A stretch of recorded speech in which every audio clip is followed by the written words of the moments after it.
നമസ്കാരം. എന്റെ ഈ പുതിയ ചരിത്രാന്വേഷണത്തിലേക്ക് എല്ലാവർക്കും സ്വാഗതം. ഞാനിപ്പോൾ നിൽക്കുന്നത് എവിടെയാണോ? ആഫ്രിക്കയിലെ ഏറ്റവും ഭയാനകമായ സുമിയാൻ കാടുകളുടെ ഉള്ളറകളിൽ. അതേ, മനുഷ്യരുടെ പൂർവികരായ ഹോമോ സാപ്പിയൻസിന്റെ യാതൊരു കേടുപാടുകളും സംഭവിക്കാത്ത അവശിഷ്ടിപ്പുകൾക്ക് നടുവിലാണ് ഞാനിപ്പോഴുള്ളത്. ഇതൊരു സാധാരണ അനുഭവമല്ല കേട്ടോ.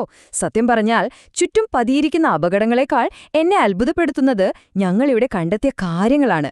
നിഗോരവിന്റെ നിഴലുകൾ, സുമിയാൻ പര്യവേഷണം എന്ന ഈ യാത്രയുടെ തുടക്കം മുതൽ ഇതിനു പിന്നിലെ രഹസ്യങ്ങൾ അന്വേഷിക്കാൻ ഞാൻ നിങ്ങളുടെ കൂടെയുണ്ട്. ഞങ്ങളുടെ ഇപ്പോഴത്തെ അവസ്ഥ ഒറ്റവരിയിൽ പറഞ്ഞാൽ, ഓരോ ദിവസവും അത്ഭുതം ജനിപ്പിക്കുന്ന കാഴ്ചകളാണ് ഞങ്ങൾക്ക് ഈ കാട് നൽകിക്കൊണ്ടിരിക്കുന്നത്. ഇത് വെറുമൊരു വരി മാത്രമല്ല, അതിഭീകരമായ ഈ കാട്ടിനുള്ളിൽ ഓരോ ചുവടുവെപ്പിലും എന്തും സംഭവിക്കാമെന്നൊരവസ്ഥയുണ്ട്. എന്നാൽ അതിനേക്കാളൊക്കെ വലുതാണ് ഞങ്ങളിവിടെ കണ്ടെത്തിക്കൊണ്ടിരിക്കുന്ന ആ ചരിത്ര രഹസ്യങ്ങൾ. മനുഷ്യചരിത്രത്തെ തന്നെ മാറ്റിമറിക്കാൻ പോകുന്ന എന്തോ ഒന്ന് ഈ കാടിന്റെ ഇരുളിൽ ഒളിഞ്ഞിരിപ്പുണ്ട് എന്ന തിരിച്ചറിവാണ് എന്നെപ്പോലൊരു ഗവേഷകനെ മുന്നോട്ട് നയിക്കുന്നത്. ഇത്രയും വലിയൊരുദ്യമത്തിന് ഞാൻ ഒറ്റയ്ക്കല്ല വന്നിട്ടുള്ളത്. ഇതാണ് ഞങ്ങളുടെ പര്യവേക്ഷണ സംഘം.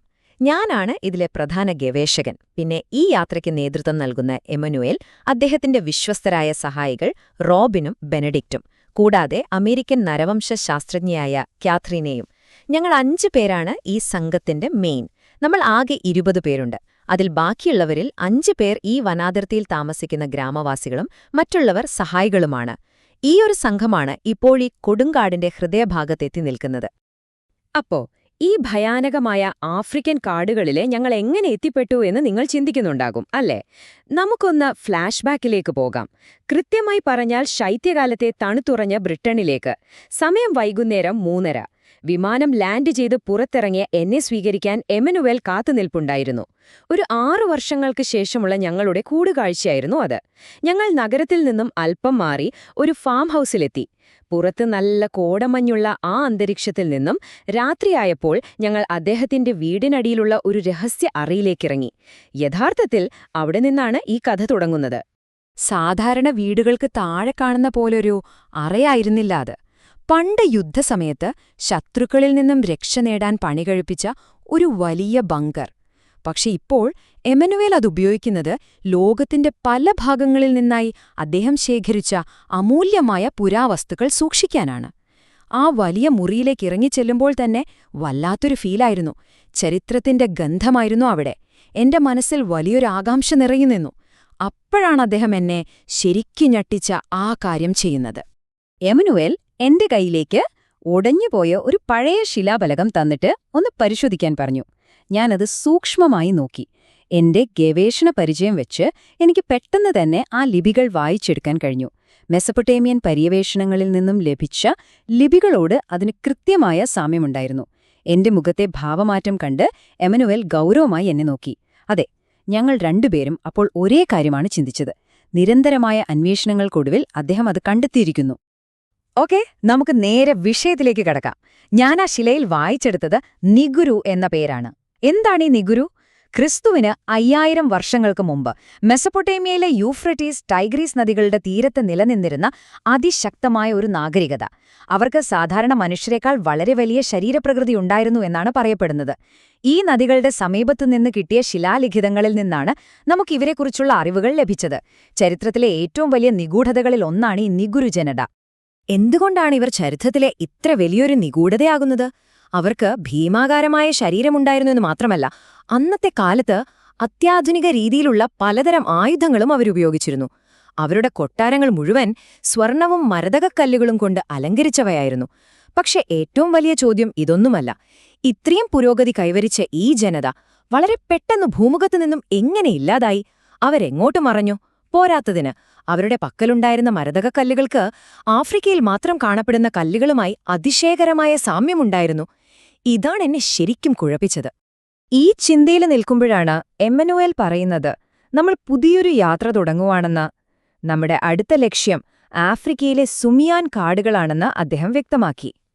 നോക്കൂ, ബ്രിട്ടനിലെ തണുപ്പിൽ നിന്നും മെസപ്പൊട്ടേമിയൻ ചരിത്രത്തിൽ നിന്നും ഒരൊറ്റ നിമിഷം കൊണ്ട് കഥ ആഫ്രിക്കൻ കാടുകളിലേക്ക് മാറുകയാണ്. സുമിയാൻ കാടുകൾ എന്ന് പറഞ്ഞാൽ ദൂരെ നിന്ന് നോക്കുമ്പോൾ ഇരുളിൽ ഉയർന്നു നിൽക്കുന്ന ഒരു രാക്ഷസനെ പോലെ തോന്നിപ്പിക്കുന്ന അതിഭീകരമായ കാടാണ്.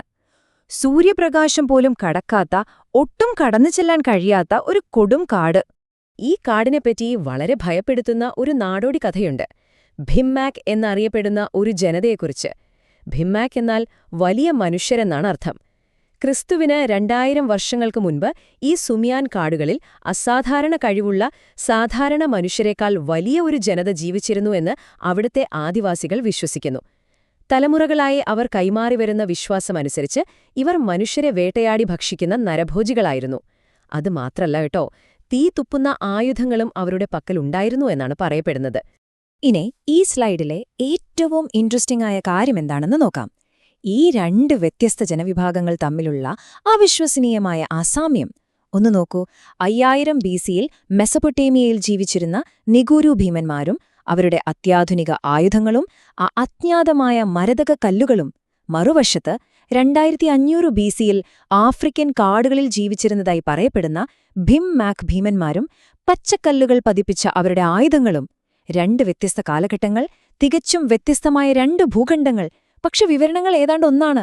ഇതെങ്ങനെ സംഭവിക്കും? പണ്ട് നിധി കിട്ടുമെന്ന് കരുതി പലരും ഈ കാട്ടിലേക്ക് വന്നിട്ടുണ്ട്. ഭിംമാക് എന്നത് വെറും കെട്ടുകഥയാണെന്ന് കരുതി വനത്തിനുള്ളിലേക്ക് പോയ ആരും തന്നെ പിന്നീട് ജീവനോടെ പുറത്തേക്ക് വന്നിട്ടില്ല. അവർക്ക് യഥാർത്ഥത്തിൽ എന്ത് സംഭവിച്ചു? വഴിതെറ്റി പട്ടിണി കിടന്നു മരിച്ചോ? അതോ കൊടും കാടുകളിലെ അജ്ഞാതമായ എന്തെങ്കിലും അസുഖം പിടിപെട്ടോ? വന്യമൃഗങ്ങൾ ആക്രമിച്ചതാകാമോ? അതോ ആദിവാസികൾ വിശ്വസിക്കുന്നതുപോലെ ആ ഭിംമാക് ഭീമന്മാർ അവരെ വേട്ടയാടിയതാണോ? ആർക്കും അറിയില്ല. ജീവനോടെ ആരും തിരികെ വരാത്തതുകൊണ്ടുതന്നെ ആ കാടിനുള്ളിൽ എന്താണെന്നതിന് ഒരു തെളിവുമില്ല. എന്നാൽ കഥയിലെ ഏറ്റവും വലിയ ട്വിസ്റ്റ് അതാണ് എമാനുവേൽ എന്നോട് വെളിപ്പെടുത്തിയത്. ഈ മരണക്കാടിനെ പുറംലോകവുമായി ബന്ധിപ്പിക്കുന്ന ആകെയുള്ള ഒരേയൊരു സ്ഥലമുണ്ട്. ഒറ്റപ്പെട്ട ഒരു വെള്ളച്ചാട്ടം. ആ സുമിയാൻ കാടുകളുടെ അതിർത്തിയിലുള്ള ആ വെള്ളച്ചാട്ടത്തിന്റെ അവിടെ നിന്നാണ് എമാനുവേലിന് ആ പുരാതന മെസപ്പൊട്ടേമിയൻ ശിലാഫലകം ലഭിച്ചത്. ഒന്ന് ചിന്തിച്ചു നോക്കൂ.